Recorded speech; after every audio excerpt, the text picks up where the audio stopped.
31 ساڵ بەسەر ڕاپەڕینی گەلی کورددا تێدەپەڕێت و لای زۆرینەی هاوڵاتیان لە بری دڵخۆشی و یادکردنەوەی ڕاپەڕین جۆرێک لە پەشیمانی دەردەبڕن و پێیان وایە ڕاپەڕین نەیتوانیوە ئامانج و داخوازیەکانی گەل بەدی بێنێت.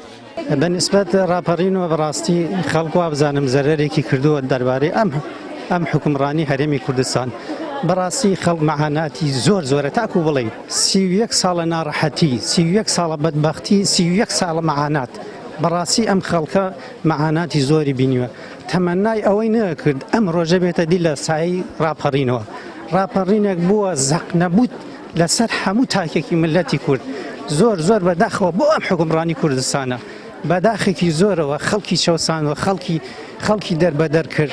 ئەوەی بەم ملەتە کرا حکومت نەیکرد ئەمان کردیان دووبارەیان کردووە. یعنی دەستێکی ڕەش، دەستێکی پیس، دەستێکی چەپەڵ وای کرد لەم کوردستانە. بەڕاستی خەڵکی کورد خەت ئاواتەخواز نەخوات جارێکی تر کورد حکمی خۆی بکە. کوردستان وڵاتی خۆشەکە، وڵاتێکی زۆر خۆشە لای منە. بەس ئەزانێکی وڵاتەکەی مرۆ بەدەستی فەقیرۆنی بەدەست دەوڵەمەنێک بەچاخی. ئەگەر حکومت بێت ئەگەر ملت بێت بەدەست دەوڵەمەند چاخی فەقیر ناژی لەم وڵاتە لە ڕاستەکەیە. من سەر دوکاندارێکم مانگ 14 کەرایەدەن. باوەڕەکەی ئەمە سەر کەرایەت دەرناوردە. دیدم بۆچ قسە بکەم ڕاپەڕی لە بچی بکەم.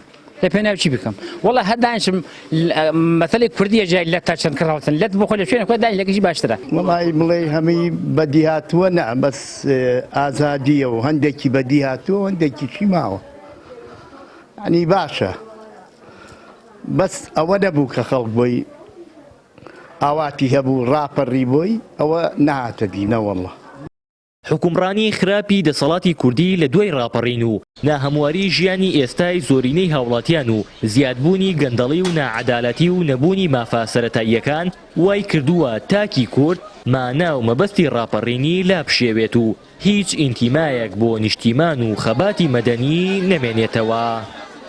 ئێمە وەکوونەوەی دوای ڕاپەڕین بەڕاستیەوەی کە بیستو ئێمە ڕاستە نەمان بینەوە بەڵام ئەوەی بیستومانە لە پێشینان بۆیان گەڕاوینەتەوە نەک ئامانجەکان بەدیناتوە و ئەوانەی کە خەڵک و جیلی ئەو سەردەما ڕاپەڕینی بۆکردن نەک بەدیناتوە بگرە خراپتر بووە. ینی خەڵکی سەوای لێ هاتووە ئاوات بە حکومەتی بەعسە خوازەیە کە لە دژی ئەو دەسەڵاتە دڕندە بەعسێ ڕاپەڕینی کردووە بەڵام ئێسا وای لێ هاتووە ئاواتە خوازێ ئەو دەسەڵاتە دڕندە بگەڕێتەوە نەجاتی بێت لەم حکومەتەی کە ئێسا هەیە کە بە مانای کەلیمە حکومەتیش نییە. دوو کۆمپانیا حزبیە دەستیان گرتووە بەسەر خێروبێری ئەم وڵاتە.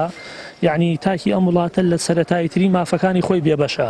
یعنی کاربای نییە، ئاوی نییە، نەوتی نییە، هیچ شتێک ئەوەی کە بچووکترین شتێکە پێی بڵێن بابەتی خۆشگوزرانی و تاک لە وڵاتان نوێتی بۆیە ئەبینین زۆربەی گەنجی ئەم وڵاتە سەری خۆی هەڵەگرێ و ئەڕا بۆ ئەوروپا زۆربەشی لە ئیجا ئەخنکێت و تەنانەت تەرمەکەشی بەدەوە نایە. ئەو ڕاپەڕینەی کە کرا هیچی یەکێک لەو ئامانجانەی کە مەبەست بوو هیچی ناتۆدی نەک ناتۆدەدی بەڵکو ژیان لەو کاتش خراپتر بووە.